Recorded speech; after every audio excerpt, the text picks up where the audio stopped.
സാറേ, നമുക്ക് ഉപനിഷത്ത് കാലത്തിനെ പറ്റി അത് തുടർന്നോളൂ, മുമ്പത്തെ തുടർച്ചയായിട്ട്. ഉപനിഷത്ത് കാലം എന്ന് പറയുമ്പോൾ ഏതാണ്ട് AD-യോട് അടുത്ത കാലമാണ്. AD-യുടെ ആദ്യകാലങ്ങളും ആദ്യഭാഗങ്ങളും BC-യുടെ അവസാന ഭാഗവുമായിട്ട്, അതായത് നമ്മളുടെ ശ്രീരാമചന്ദ്രന്റെ ഭാര്യാപിതാവായ ജനകൻ ഇതിനകത്തെ ഉപനിഷത്ത് കാലത്തെ ഒരു പ്രധാന കഥാപാത്രമാണ്. ജനകന്റെ സദസ്സും അവിടെ ഉണ്ടായിട്ടുള്ള വാഗ്വാദങ്ങളും പല ഉപനിഷത്തുകൾ ഉണ്ടായിട്ടുണ്ട്. അതുമൂലം പ്രധാന ഉപനിഷത്തുകളൊക്കെ അതിൽ നിന്നാണ്. ആ ജനകന്റെ കാലവും, അപ്പോൾ ആ കാലം നമുക്ക് ബേസ് ആയിട്ട് തന്നെ എടുക്കാം. ജനകന്റെ കാലം, അല്ലെങ്കിൽ രാമന്റെ കാലം, അല്ലെ സീതയുടെ കാലം. അപ്പോൾ ആ കാലത്ത് ഉണ്ടായ ഉപനിഷത്തില് പ്രധാനമായിട്ട് നമ്മളൊക്കെ കേട്ട് പരിചയിച്ചിട്ടുള്ള അഹം ബ്രഹ്മാസ്മി, ഞാൻ ബ്രഹ്മമാകുന്നു. ബ്രഹ്മം എന്ന വാക്കിന് അർത്ഥം കുറെ നമുക്ക് അറിയാം. ബൃഹത്തായിട്ടുള്ളത്, ഏറ്റവും പരമമായ വലിപ്പം. ബൃഹത്ത് എന്ന ധാതുവിൽ നിന്നാണ്, ബൃഹത്ത് എന്ന ധാതുവിൽ വാക്കിൽ നിന്നാണ് ബ്രഹ്മം ഉണ്ടായത്. ബൃഹത്ത് എന്ന് വെച്ചാൽ ഏറ്റവും വലുത്. ഏറ്റവും വലിയ ബൃഹത്തായിട്ടുള്ള. അപ്പൊ നമ്മൾ ഇതുവരെ പറഞ്ഞു വന്ന അങ്ങനെയല്ല. 10 അങ്കുലം മാത്രമുള്ള പുരുഷനെയാണ് നമ്മളിവിടെ പറഞ്ഞു വന്നത്. പരമപുരുഷൻ 10 അങ്കുലം, വിരാട് പുരുഷൻ 10 അങ്കുലം, അങ്ങനെയുള്ള ഒരു പുരുഷനെയാണ് നമ്മളിപ്പോ പറഞ്ഞത്. ഇപ്പൊ ഇവിടെ നേരെ ഘടകവിരുദ്ധമായിട്ട് വരികയാണ്. പ്രപഞ്ചം മുഴുവൻ നിറഞ്ഞു നിൽക്കുന്ന ബൃഹത്തായ ഒരു ശക്തിയെയാണ് ഉപനിഷത്ത് കാലത്ത് യോഗികളും ആൾക്കാരും പ്രാർത്ഥിച്ചു വന്നത്. അതിനെ ബ്രഹ്മം എന്ന് വേണേൽ നമുക്ക് പൊതുവായിട്ട് പറയാം. ബ്രഹ്മമാണ് അന്നുണ്ടായത്. അതിനെ തന്നെ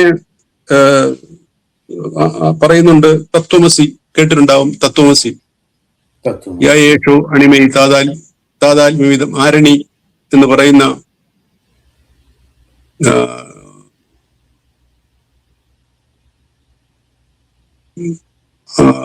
ഋഷി അദ്ദേഹത്തിന്റെ മകനോട് പറയുന്ന ഒരു വാചകമാണ്. യേഷു പഠിത്തമെല്ലാം കഴിഞ്ഞു വന്നു. ആരണിയുടെ മകൻ പഠിത്തമെല്ലാം കഴിഞ്ഞു വന്നപ്പോ നീ എന്തെല്ലാം പഠിച്ചു എന്ന് ചോദിക്കുന്നു. ഞാൻ ഇതെല്ലാം പഠിച്ചു. അപ്പോ അത് കഴിഞ്ഞിട്ട് പിതാവ് കുറെ ഉപദേശം കൊടുക്കുന്നുണ്ട്. അതിലൊരു ഉപദേശമാണ്, ശാന്തോഗ്യോപനിഷത്തിലാണ് ഇത് വരുന്നത്. ശാന്തോഗ്യോപനിഷത്ത് അത് ഒരു ഉപദേശമാണ്. യേഷോ അണിമൈ താതാത്മ്യമിതം സർവം തത്സത്യം സ ആത്മ തത്വമസി ശ്വേതകേതു. നമ്മൾ ഈ ഭാഗം മുറിച്ചാണ് ഉപയോഗിക്കുന്നത്. എന്നാൽ അത് മുറിക്കേണ്ടതല്ല. അത് മുഴുവൻ എടുത്തെങ്കിലേ അതിന്റെ അർത്ഥം കിട്ടുള്ളൂ. ആരാണോ യേഷോ അണിമൈ താതാത്മ്യമിതം, അണിമ ഗരിമ ലഘിമ തുടങ്ങിയിട്ടുള്ള അഷ്ടൈശ്വര്യ സിദ്ധികളിൽ, അതായത് ഹനുമാൻ ഉണ്ടായിരുന്ന പോലെ അഷ്ടൈശ്വര്യ സിദ്ധികളിൽ നിൽക്കുന്നത്. യേഷോ അണിമൈ താതാത്മ്യമിതം സർവം സത്യം. അവർക്ക് സർവവും സത്യമായിട്ട് കാണാം. എല്ലാം സത്യമായിട്ട് അവർക്ക് അത് കാണാൻ പറ്റും. ആ കാണുന്നതാണ് സ ആത്മാ, അതാണ് ആത്മാ. അത് നീ, ആ കാണുന്ന ആത്മാവ് നീ. തത്വമസി, അത് നീയാകുന്നു. ശ്വേതകേതു, ശ്വേതകേതുവിനാണ് ഇത് പറഞ്ഞു കൊടുക്കുന്നു. തത്വമസി ശ്വേതകേതു, ഇതാണ് തത്വമസിയുടെ ശരിക്കുള്ള അർത്ഥം. പക്ഷെ നമ്മളിപ്പോ മുറിച്ചെടുത്തിട്ട് അതിനെ വികലമാക്കിയാണ് അതിന്റെ അർത്ഥം നമ്മൾ സങ്കല്പിക്കുന്നത്. അഹം ബ്രഹ്മാസ്മിക്ക് ഈ ഒരു പ്രശ്നമുണ്ട്. ഞാൻ ബ്രഹ്മമാകുന്നു എന്ന് അല്ല അതിന്റെ അർത്ഥം. അതിന്റെ അർത്ഥം ശരിക്കും നമ്മൾ പറയാതിരിക്കാൻ പറ്റില്ല. കേട്ടിട്ട് ഉപനിഷത്ത് വായിച്ചിട്ട് അതിന്റെ അർത്ഥം കൂടുതൽ പഠിക്കാൻ വേണ്ടിയാണ് ഇത് ഉദ്ദേശിക്കുന്നത്. അതിന്റെ അർത്ഥം, അഹം ബ്രഹ്മാസ്മിയുടെ അർത്ഥം ബ്രഹ്മാവ ഇതം അഗ്രം ആസീത്. മുമ്പ് ബ്രഹ്മം മാത്രമേ ഇവിടെ ഉണ്ടായിരുന്നുള്ളൂ. അത് തദാത്മാനം, അത് സ്വയം തന്റെ ആത്മാവിൽ പറഞ്ഞു. ബ്രഹ്മാവ ഇതമഗ്രമാസി തദാത്മാനം ഏവാവേ, സ്വയം അറിഞ്ഞു. പറയാൻ ആരുമില്ലല്ലോ, സ്വയം അറിഞ്ഞു. അഹം ബ്രഹ്മാസ്മി ഇതി, ഞാൻ ബ്രഹ്മമാകുന്നു എന്ന് പണ്ട് ബ്രഹ്മം അറിഞ്ഞതാണ്. അത് നമുക്ക് പറയാൻ അവകാശമുണ്ടോ എന്ന് എനിക്കറിയില്ല. പണ്ട് ബ്രഹ്മം സ്വയം അറിഞ്ഞതാണ് അഹം ബ്രഹ്മാസ്മി ഇതി എന്ന്. അപ്പൊ ഇങ്ങനെ മഹാവാക്യങ്ങൾ എടുക്കുമ്പോൾ അതിന്റെ ഉൽപ്പത്തി ഇതെങ്ങനെ ഉണ്ടായി എന്നറിഞ്ഞില്ലെങ്കിൽ ശരിക്കുള്ള അർത്ഥത്തിൽ നിന്നും നമ്മൾ വഴുതിപ്പോകും. ഇപ്പൊ 2 മഹാവാക്യം എടുത്തപ്പോ തന്നെ നമ്മൾ അതിൽ നിന്നും വളരെ വ്യത്യാസമായിട്ടാണ്. ഇപ്പോ നമ്മൾ ശബരിമലയൊക്കെ പോകുമ്പോൾ തത്വമസി തത്വമസിയൊക്കെ പറയാറുണ്ട്. ഏത് ഹിന്ദുവിനോട് ചോദിച്ചാലും അഹം ബ്രഹ്മാസ്മി, ഞാൻ ബ്രഹ്മമാകുന്നു. അയാള് എത്ര കൊലയാളിയായാലും, എത്ര ക്ലീബനായാലും, എത്ര വൃത്തികെട്ടവനായാലും അഹം ബ്രഹ്മാസ്മി എന്ന് പറഞ്ഞ് അയാൾ രക്ഷപ്പെടുകയാണ്. എല്ലാത്തിനും ഞാൻ ബ്രഹ്മമാണ്, അതല്ല അതിന്റെ അർത്ഥം. പണ്ട് ബ്രഹ്മം സ്വയം പറഞ്ഞ ഒരു അറിവാണ് അഹം ബ്രഹ്മാസ്മി. അത് നമ്മളത് മോശപ്പെട്ട രീതിയിൽ അതിനെ വ്യാഖ്യാനം ചെയ്തിട്ട് ആ വ്യാഖ്യാനം നമ്മൾ ഒരുപക്ഷെ ആ നിലയിലെത്തിയാൽ, ഹനുമാനെ പോലെ അഷ്ടൈശ്വര്യ സിദ്ധിയിലെത്തിയാൽ നമുക്കൊരു പക്ഷേ പറയാൻ പറ്റുമായിരിക്കാം. ഇല്ലെങ്കിൽ അത് പറയാതിരിക്കുന്നതായിരിക്കും ഭേദമെന്നാണ്, പറയാൻ വേണ്ടിയൂടാണ് ഞാനത് പറഞ്ഞത്. അതുപോലെ ഒരുപാട് ഉപനിഷത്തിനകത്തും ഇത് ബ്രഹ്മത്തെ പറ്റി പറയുന്നു. ബ്രഹ്മത്തെ പറ്റിയാണ് ഉപനിഷത്തെല്ലാം വ്യാഖ്യാനിക്കുന്നത്. പുരുഷനെ പറ്റി ഉപനിഷത്ത് പറയുന്നില്ല. ഇപ്പൊ ഈശാവാസ്യ ഉപനിഷത്ത് എടുത്താൽ തന്നെ ഈശാവാസ്യമിതം സർവം യത് കിഞ്ചിത് ജഗതാം ജഗത് കേട്ട് കാണും. തേന തെക്തേന പുഞ്ചീതമകൃത സിദ്ധനം. ഈശാവാസ്യമിതം സർവം യത് കിഞ്ചിത് ജഗതാം ജഗത്. ഇവിടെ ജഗത്ത് എന്ന് പറയുന്ന എന്തുണ്ടോ അത് മുഴുവൻ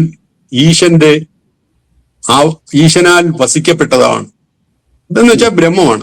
ഇവിടെ ജഗത്തായി കാണപ്പെടുന്ന മുഴുവൻ ബ്രഹ്മത്തെയാണ്. ഉപനിഷത്ത് മുഴുവൻ ഇങ്ങനെ ബ്രഹ്മത്തെയാണ് വീക്ഷിക്കുന്നത്. അപ്പൊ ഈശാവാസ്യത്തിലും അങ്ങനെയാണ് കാണുന്നത്. അതിനെപ്പറ്റി കൂടുതൽ മാണ്ഡൂക്യത്തിലും അതുപോലെ തന്നെ പറയുന്നുണ്ട്. അന്തപ്രാജ്ഞം, അത് അകത്തല്ല പുറത്തല്ല, അകത്തും പുറത്തൂടല്ല, എന്നാൽ അകത്തോ പുറത്തോ അല്ല എന്നൊക്കെ. അന്തപ്രാജ്ഞം എന്ന ബഹിർപ്രാജ്ഞം, ഉഭയപ്രാജ്ഞം എന്ന പ്രാജ്ഞമല്ല, പ്രജ്ഞയല്ല, പ്രജ്ഞാന ഘനമല്ല. ഇതൊക്കെ വളരെ എടുത്തെടുത്ത് പറയുകയാണ് മാണ്ഡൂക്യ ഉപനിഷത്തില്. മാണ്ഡൂക്യ ഉപനിഷത്ത് തന്നെ പിന്നെ വേറൊരു കാര്യം കൂടെ പറയുന്നു. ഏകാത്മ പ്രത്യയസാരം, ഈ ബ്രഹ്മം എന്ന് പറയുന്നത് ഏകാത്മമാണ്, ഒറ്റ ആത്മാവാണ് എന്നൊക്കെ പറയുന്നുണ്ട്. പ്രപഞ്ചോപശമം ഉപശമം എന്ന് വെച്ചാല് ഒരു രോഗത്തിന് ആയുർവേദത്തിൽ ഉപശമനം ഉണ്ടാകുക എന്ന് വെച്ചാൽ അത് കുറയുക, അത് ഇല്ലാതാകുന്ന ഒരവസ്ഥയിലാണ്. അപ്പൊ പ്രപഞ്ചം ഇല്ലാതാകുന്ന അവസ്ഥ എവിടെയാണെന്ന് ചോദിച്ചാൽ ഈ ബ്രഹ്മത്തിലാണ്. അത് പ്രപഞ്ചോപശമം. ഇത് മാണ്ഡൂക്യത്തിൽ പറഞ്ഞിരിക്കുന്നതാണ്. ശാന്തം, ശിവം, അദ്വൈതം, ഇതെല്ലാം മാണ്ഡൂക്യത്തിൽ വളരെ വളരെ കാര്യമായിട്ട്. മാണ്ഡൂക്യോപനിഷത്ത് നമ്മള് ഈ ജനകന്റെ കാലത്ത് സംവാദത്തിലുണ്ടായ ഒരു ഉപനിഷത്തിന്റെ ഭാഗമാണെങ്കിൽ പോലും നമുക്ക് ആവശ്യമുള്ളത് കൂടുതലും മാണ്ഡൂക്യത്തിലും ചാന്തോക്യത്തിലുമാണ് കിടക്കുന്നത്. അപ്പൊ മുണ്ടകം ഒന്നും മോശമല്ല. ദശോപനിഷത്ത് ഒന്നും മോശമല്ല. ഒന്നിനെ നമുക്ക് മാറ്റി നിർത്താൻ പറ്റില്ല. ദശോപനിഷത്ത് എല്ലാം ഒന്നിനൊന്ന് മെച്ചമായ കാര്യങ്ങളാണ്. പക്ഷെ നമ്മൾ ഇവിടെ ഇത് പറയുമ്പോൾ നമ്മൾ എല്ലാത്തിനെയും നമ്മൾ കോട്ട് ചെയ്യാൻ പറ്റത്തില്ല. എന്നാലും ഒരു മനോഹരമായ ഒരു ഉപമ 2 ഉപനിഷത്തിനകത്ത് പറഞ്ഞിട്ടുണ്ട്, മുണ്ടകത്തിലും ശ്വേതാശ്വേതത്തിലും. ആ ഉപമെന്ന് പറയുന്നത് ദ്വാസുവർണ സയുജ സഹായ സമാനം വൃക്ഷം പരിഷസ്സു ജാതി തയോരന്യ പിപ്പലം സാധു തനശനോ അഭിഷാകശി സമാനേ വൃക്ഷേ പുരുഷേ നിമഗ്ന. അതായത് ഒരു വൃക്ഷത്തിൽ 2 പക്ഷികൾ ഇരിക്കുന്നു. ദ്വാസുവർണ സയുജ സഹായ, അവർ രണ്ടും ചേർന്നാണ് ഇരിക്കുന്നത്. സമാനം വൃക്ഷം, ഒറ്റ വൃക്ഷത്തിലായിരിക്കുന്നത്. പരിഷസ്സു ജാതി തയോരന്യ, ആ ഇരിക്കുന്ന പക്ഷികൾ ഒരെണ്ണം കയ്പും മധുരവും ഒക്കെയുള്ള അതിന്റെ ആ വൃക്ഷത്തിലെ കായകൾ പറിച്ചു കഴിക്കുന്നുണ്ട്. അപ്പോ അതിലെ മധുരമുള്ള കാകൾ കഴിക്കുമ്പോൾ അതിൽ ഇരുന്ന് രമിക്കുകയാണ്. എന്നാൽ കയ്പുള്ള കാകൾ കഴിക്കുമ്പോൾ ഇത് എന്തൊരു ഭയങ്കരമാണ് എന്ന് ഓർത്തിട്ട് തന്റെ തൊട്ടു മേളിലിരിക്കുന്ന മറ്റേ കിളിയെ നോക്കുന്നുണ്ട്. അപ്പോഴാണ് നീ ഇതൊന്നും ചെയ്യുന്നില്ല, നീ അനുഭവിക്കുന്നില്ല, എന്നാൽ ഞാനിവിടെ കിടന്ന് ദുഃഖിക്കുകയാണ്. ഇതിവിടെ പറഞ്ഞിരിക്കുന്ന മനുഷ്യന്റെ അവസ്ഥ തന്നെയാണ്. മനുഷ്യന് സുഖം വരുമ്പോ ഒരിക്കലും മേപ്പോട്ട് നോക്കാനോ തന്നെ പോലെ അന്യ അല്ലെങ്കിൽ തന്റെ ഒരു ബോധസ്വരൂപം പ്രപഞ്ചത്തിന് ഉണ്ട്, അതിനെ നമുക്കൊന്ന് നോക്കണം എന്നുള്ള ഉദ്ദേശം പോലും ദുഃഖം വരുമ്പോൾ മാത്രമേ മനുഷ്യനുണ്ടാവുന്നു. ഇത് രണ്ട് ഉപനിഷത്തില് വളരെ കുറച്ച് മന്ത്രങ്ങൾ മാത്രമേ പല ഉപനിഷത്തുകളിൽ കാണാറുള്ളൂ. അതില് പ്രധാനപ്പെട്ട അത് അങ്ങനെ കാണുന്ന രണ്ട് മന്ത്രമാണ്. എനിക്ക് തോന്നുന്നു ഇത് ഗീതയിലും മറ്റൊരു രൂപത്തില് ഗീതയിൽ ഇതേ മന്ത്രം തന്നെ ദ്വാസുവർണ സഹായ സമാനം വൃക്ഷം പരിഷസ്വജാതി തയോരന്യ അതിലൊന്ന് എന്ന് പറയുന്നത് നമ്മളാണ്, നമ്മളുടെ മനുഷ്യരാണ്. ഇതിനെപ്പറ്റി ഒന്നെന്ന് പറയുന്നത്. മറ്റേതെന്ന് പറയുന്നത് ദൈവമാണ്. മറ്റേത് ഇതൊന്നും അനുഭവിക്കുന്നില്ല. ഇവിടുത്തെ കായും കനിയും ആഹാരവും ഇവിടുത്തെ സുഖങ്ങളും ദുഃഖങ്ങളും ഒന്നും അനുഭവിക്കുന്നില്ല. അവൻ നിശ്ചേഷ്ടനായിട്ടിരിക്കുകയാണ്. അത് ദൈവമാണ്. പക്ഷെ ആ ദൈവത്തെ നോക്കുന്നത് എപ്പോഴാണ്? നമുക്ക് ദുഃഖം വരുമ്പോൾ മാത്രമാണ്. അപ്പൊ ഇങ്ങനൊരു മനോഹരമായ ഒരു ഉപമ രണ്ട് ഉപനിഷത്തിനകത്ത് ഈ ശ്വേതാശ്വേതരത്തിലും മുണ്ടകത്തിലും പറഞ്ഞു വരുന്നു. നല്ല നല്ല മനോഹരമായ മനോഹരം എന്നുള്ളതിനേക്കാൾ കൂടുതൽ നമ്മൾ എവിടെ എത്തിയിരിക്കുന്നു, അല്ലെ നമ്മൾക്ക് എന്താണ് വേണ്ടത്? ഈ ദുഃഖം വരുമ്പോൾ മാത്രം അടുത്തിരിക്കുന്ന പക്ഷിയെ നോക്കിയാൽ മതിയോ? സുഖം വരുമ്പോഴും ദുഃഖം വരുമ്പോഴും നോക്കേണ്ടതല്ലേ? അല്ലെങ്കിൽ വയസ്സാകുമ്പോൾ മാത്രം ആധ്യാത്മികത മതിയോ? ചെറുപ്പത്തിലും ബാല്യത്തിലും ഇത് വേണ്ടതല്ലേ? ഇങ്ങനെയൊക്കെയുള്ള ഒരുപാട് ചോദ്യങ്ങൾക്ക് ഉത്തരം തരുന്ന ഒരു നല്ല മഹാമന്ത്രമാണ് ദ്വാസുവർണ സയുജ സഖായ സമാനം വൃക്ഷം പരിഷസ്വജാതി എന്ന് തുടങ്ങുന്ന 8 വരി മന്ത്രം. അതൊരു നല്ല ഈ നാദബിന്ദു ഉപനിഷത്ത് സാർ ഇത് കേട്ടിട്ടുണ്ടോ? അതിനെപ്പറ്റി നാദബിന്ദു ഉപനിഷത്ത് കേട്ടിട്ടുണ്ട്. എന്റെ ഒരു ഫ്രണ്ട് അദ്ദേഹം ഇതുപോലെ ഒരു സ്പിരിച്വൽ അവേക്കനിങ്ങിലൂടെ കടന്നു പോയിക്കൊണ്ടിരിക്കുമ്പോൾ അദ്ദേഹത്തിന് ഒരുപാട് ഇതുപോലത്തെ, നമുക്ക് അറിയാമല്ലോ, നമുക്ക് ഈ സ്പിരിച്വൽ അവേക്കനിങ് നമ്മുടേതായിട്ടുള്ള പേഴ്സണൽ എക്സ്പീരിയൻസ് ആണ്. അതിനകത്ത് ഒരുപാട് ചോദ്യങ്ങൾ ഉണ്ടാവും. ഒരു ഗുരുക്കന്മാർക്കും അത് 100% നമുക്ക് ആൻസർ ചെയ്ത് തരാനും പറ്റില്ല. അത് നമ്മുടെ യൂണിവേഴ്സുമായിട്ടുള്ള ഒരു കോൺവെർസേഷൻ ആണ്. അപ്പൊ ഇദ്ദേഹം ഇങ്ങനെ ഒരുപാട് ഇങ്ങനെ ഡൗൺ ആയിട്ട് ഇങ്ങനെ ഇരിക്കുമ്പോൾ ഒരു dark night of the soul എന്നുള്ള ആ ഒരു അവസ്ഥയിലൂടെ പോയിക്കൊണ്ടിരിക്കുമ്പോൾ അദ്ദേഹത്തിന് ഒരു മെഡിറ്റേഷനിൽ വേഴ്സസ് അടക്കം, അതായത് ഇത്രാമത്തെ ചാപ്റ്റർ അടക്കം പറഞ്ഞു കൊടുക്കുകയുണ്ടായി. ഈ നാദബിന്ദു ഉപനിഷത്തിനകത്ത് നമ്മളുടെ ഉള്ളിൽ എങ്ങനെയാണ് ആ ഒരു ഞാനിത് ഒന്ന് ഓടിച്ചു വായിച്ചിട്ടേ ഉള്ളൂ. കംപ്ലീറ്റ് ഞാനത് റെഫർ ചെയ്തിട്ടില്ല. കാരണം അത് നാദബിന്ദു ഉപനിഷത്ത് ഈ ഉപനിഷത്തിന്റെ കാലഘട്ടമല്ല. അതിനുശേഷം AD-യുടെ ഒരു 7-ാം നൂറ്റാണ്ടിനോട് അടുപ്പിച്ചു 5-ാം നൂറ്റാണ്ട് 7-ാം നൂറ്റാണ്ടിലുണ്ടായ ഒരു ഉപനിഷത്താണ് നാദബിന്ദു ഉപനിഷത്ത്. അങ്ങനെ ഞാൻ ഈ പറഞ്ഞു വന്നതിലെ ഈശാവാസ്യം ഒക്കെ അങ്ങനെ ഒരു AD-യുടെ ആദ്യ കാലഘട്ടങ്ങളിൽ ഉണ്ടായതാണ്. അതേപോലെ നമ്മളുടെ ഒരുപാട് ഇപ്പോഴത്തെ modern day including atomic fusion വരെ ഇങ്ങനെയുള്ള ഉപനിഷത്തുകളിൽ നിന്ന് പോയിട്ടുള്ളതാണെന്ന് ഇങ്ങനെ ഗുരുക്കന്മാർ പറഞ്ഞു കേട്ടിട്ടുണ്ട്. Including atomic fusion, most modern scientific ആയിട്ടുള്ള എല്ലാ സംഭവങ്ങളും ഉപനിഷത്തുകളിൽ നിന്ന് പോയിട്ടുള്ളതാണെന്ന് ഇങ്ങനെ പറയും. അല്ല, അത് ഉപനിഷത്താണ്. പക്ഷെ അത് കണാദിന്റെ വൈശേഷിക ശാസ്ത്രത്തോടാണ്. ഷഡ്ദർശങ്ങളിലെ ഞാനത് പറഞ്ഞു വരാമെന്ന് വിചാരിച്ചാണ്. ഷഡ്ദർശങ്ങളിലെ കണാദിന്റെ അപ്പോ ഇനി ഇതിനകത്ത് നമ്മളിപ്പോ ഇത്രയും പറഞ്ഞു. നമ്മള് കുറെ ഉപനിഷത്തിന്റെ പറ്റിയും പറഞ്ഞു, വേദത്തെ പറ്റിയും പറഞ്ഞു. നമ്മൾ യോഗയെ പറ്റി പറഞ്ഞില്ല. യോഗയിലാണ് ഈശ്വരനെ പറ്റി കുറെ കൂടെ വ്യക്തമായിട്ട് പതഞ്ജലി മഹർഷി പറഞ്ഞിരിക്കുന്നത്. അതിന്റെ കാലമെന്ന് പറയുമ്പോൾ പതഞ്ജലിയുടെ കാലം എനിക്ക് തോന്നുന്നു AD-യുടെ തുടക്കത്തിലായിരിക്കാം. അതിന്റെ ഭാഷയൊക്കെ കണ്ടാൽ നല്ല മനോഹരമായ ഭാഷയാണ്. അപ്പൊ അതുകൊണ്ട് വേദഭാഷയോട് അതിന് താതാത്മ്യം കാണുന്നില്ല. ഏതായാലും ഭാഷ കൊണ്ട് മാത്രം ഒരു പുസ്തകത്തെ വിലയിരുത്താൻ പറ്റില്ല. എന്തായാലും പതഞ്ജലി മഹർഷിയിലെ അദ്ദേഹം നമ്മൾ അന്ന് സംസാരിച്ചതാ പതഞ്ജലി മഹർഷിയുടെ യോഗ സൂത്രത്തെ പറ്റി. സാധാരണ നമ്മൾ പറയുന്നുണ്ട് എങ്ങനെയാ യോഗ ഉണ്ടായാലും പ്രാണായാമ പ്രത്യാഹാര ധാരണ ധ്യാന സമാധി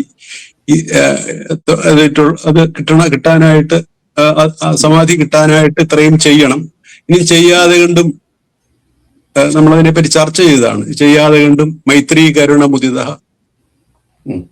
മൈത്രിയും കരുണയും ഉദിപ്പിച്ചാൽ മതിയാകും എന്ന് നമ്മൾ അത് പറഞ്ഞതാണ്. അപ്പൊ ഇതുപോലെ തന്നെ ഒരു ഓറിട്ട് മഹർഷി ഒരു ഓറിട്ട് ഒന്ന് മൈത്രി കരുണയും ഉദിപ്പിച്ചാൽ ഒരാളിൽ ഉദിപ്പിച്ചാൽ യോഗ തെളിഞ്ഞു വരും. ഇല്ലെങ്കിൽ യമനിയമാസാന പ്രാണായാമാദികൾ കൊണ്ട് യോഗ തെളിഞ്ഞു വരും. ഇനി അടുത്ത ഓറ് പറയുകയാണ് ഈശ്വര പ്രണിധാനാത്വ. ഈശ്വര പ്രണിധാനവും കൊണ്ടും യോഗ തെളിഞ്ഞു വരും. പതഞ്ജലി. അപ്പൊ ഈശ്വര പ്രണിധാന ഭക്തിയാണ് ഉദ്ദേശിക്കുന്നത്. ഇനി ഈശ്വരനെ പറ്റി പറയുകയാണ്. ഭക്തിയാണ് ഉദ്ദേശിക്കുന്ന നമുക്ക് എന്താണെന്ന് പറയാൻ ആയിട്ടില്ല. ഇനി ഈശ്വരനെ പറ്റി പറയുകയാണ്. ഇനി ഈശ്വരനെ പറ്റി പറയുന്നത് എന്താണ് ഈശ്വരൻ? ഈശ്വര പ്രണിധാനാത്വ എന്ന് പറയുമ്പോൾ പിന്നെ എന്താണ് ഈശ്വരൻ എന്ന് അദ്ദേഹം തന്നെ വിവരിക്കുകയാണ്. ക്ലേശ കർമ്മ വിഭാഗ ആശയരപമൃഷ്ടാഹ പുരുഷ വിശേഷ ഈശ്വര. ഇപ്പോഴും ഇവിടെ നമ്മുടെ പഴയ പുരുഷനിലേക്ക് ചെല്ലുകയാണ്. ക്ലേശ കർമ്മ വിഭാഗ ആശയരപമൃഷ്ടാഹ പുരുഷ വിശേഷ ഈശ്വര. പഞ്ചക്ലേശങ്ങള് അവിദ്യ, അസ്മിത, രാഗം, ദ്വേഷം തുടങ്ങിയിട്ടുള്ള 5 ക്ലേശങ്ങളാണ്. അതില്ല, പഞ്ചക്ലേശങ്ങളില്ലാത്ത പുണ്യ പാപ കർമ്മ അല്ലെ മിക്സഡ് കർമ്മ ബന്ധങ്ങളില്ലാത്ത വിഭാഗം, കർമ്മവിഭാഗം, കർമ്മത്തിൻ്റെതായിട്ടുള്ള വാസന ഇല്ലാത്ത, അതൊന്നും സ്പർശിക്കാത്ത ഒരു ബോധമാണ് ഈശ്വരൻ എന്നാണ് പതഞ്ജല യോഗ സൂത്രകാരൻ പറയുന്നു. അപ്പൊ ആ ഈശ്വരനെ പ്രാർത്ഥിച്ചാൽ മതി. ഇനി അത് അദ്ദേഹത്തിന് പേരുണ്ടോ എന്ന് അദ്ദേഹം പറയുക. അദ്ദേഹത്തിന് പേരുണ്ടോ എന്നാണ് പിന്നത്തെ പറയുന്നത്. തസ്യനാമ പ്രണവഹ. അവന്റെ പേരാകുന്നു പ്രണവം. എന്ന ധാതുവിന്റെ അർത്ഥം ഉറക്കെ എന്നാണ്. നമ്മളിപ്പോ അത് പ്രത്യേകിച്ച് ഞാൻ പറയാൻ കാരണം, പ്രണവം നമ്മൾ പലപ്പോഴും വളരെ സൈലന്റായി ഉള്ളിൽ ജപിക്കുന്ന, അത് മതിയാവുമോ എന്ന് എനിക്കറിയില്ല. എന്നാൽ എന്ന വാക്കിന്റെ അർത്ഥം, എന്ന ധാതുവിന്റെ അർത്ഥം ഉച്ചത്തിൽ ചൊല്ലുന്നതെന്നാണ്. ന്യൂ എന്ന് വെച്ചാല് പ്രണവത്തിന്റെ ന്യൂ എന്നാൽ സ്തുതിക്കുക, ഉച്ചത്തിൽ സ്തുതിക്കുന്ന വാക്കായിരിക്കണം. ഇപ്പൊ നമ്മൾ ഇപ്പോൾ പ്രണവം നമ്മൾ ജപിക്കാറുണ്ട്. പക്ഷെ അത് നമ്മൾ ജപിക്കുന്ന പ്രണവമാണോ? ഉച്ചത്തിൽ ഘോഷിക്കണം. പ്രണവം ജപിക്കുമ്പോൾ ഉച്ചത്തിൽ ഘോഷിക്കണം. എന്ന് വെച്ചാൽ ഉച്ചത്തിൽ ഘോഷിക്കുന്നതിനാണ് ധാതുവിൽ നിന്ന് അർത്ഥമാക്കുന്നത്. തസ്യനാമഹ പ്രണവ. അത് അവന്റെ പേര് പ്രണവം എന്നാണ്. അത് പുരുഷനാണെന്ന് പറഞ്ഞു. പുരുഷൻ എന്ന് വെച്ചാൽ മുമ്പേ പറഞ്ഞ പരമപുരുഷനാണെന്ന് പറഞ്ഞു. അവന്റെ പേര് പറയുകയാണ് തസ്യനാമ പ്രണവ. പ്രണവം എന്നാണ്. എന്ന് വെച്ചാൽ ഉച്ചത്തിൽ ഘോഷിക്കുന്നത് എന്നാണ്. നു എന്ന് വെച്ചാൽ സ്തുതിക്കുന്നത്, ഉച്ചത്തിൽ ഘോഷിച്ച് സ്തുതിക്കണം. ഇപ്പൊ പ്രണവം നമ്മൾ ഓങ്കാരം അല്ലെങ്കിൽ വേറൊരു ശബ്ദം നമ്മൾ പുറപ്പെടുവിക്കുന്നുണ്ടെങ്കിൽ നമ്മൾ ഇന്ന് ചെയ്തു വരുന്നത് ശരിയാണോ എന്ന് നമ്മൾ ചിന്തിക്കേണ്ടിയിരിക്കുന്നു. നമ്മൾ വളരെ സൈലന്റ് ആയിട്ട് അടുത്തിരിക്കുന്നവർ പോലും കേൾക്കാതാണ് പ്രണവം ജപിക്കുന്നത്. ഇത് നമ്മുടെ മഹർഷി പറഞ്ഞതിന് യോജിക്കുന്നതാണോ എന്ന് നമുക്ക് ചിന്തിച്ച് നോക്കേണ്ടിയിരിക്കുന്നു. എന്താ പറയാമെന്ന് സാറേ ഞാൻ പറയാൻ വന്നത്, നമ്മൾ എത്രത്തോളം നമ്മളെ സൈലൻസ് ചെയ്യുവാണെന്നുണ്ടെങ്കിൽ നമ്മളുടെ ഉള്ളിലുള്ള ഒരുപാട് നോയ്സുകളുണ്ട്, അൺവാണ്ടഡ് നോയ്സ്. അതിനെ നമ്മൾ എത്രത്തോളം സൈലൻസ് ചെയ്യുന്നുവോ നമ്മളുടെ ഉള്ളിലുള്ള ഈ പ്രണവം നമുക്ക് കേൾക്കാൻ കഴിയും.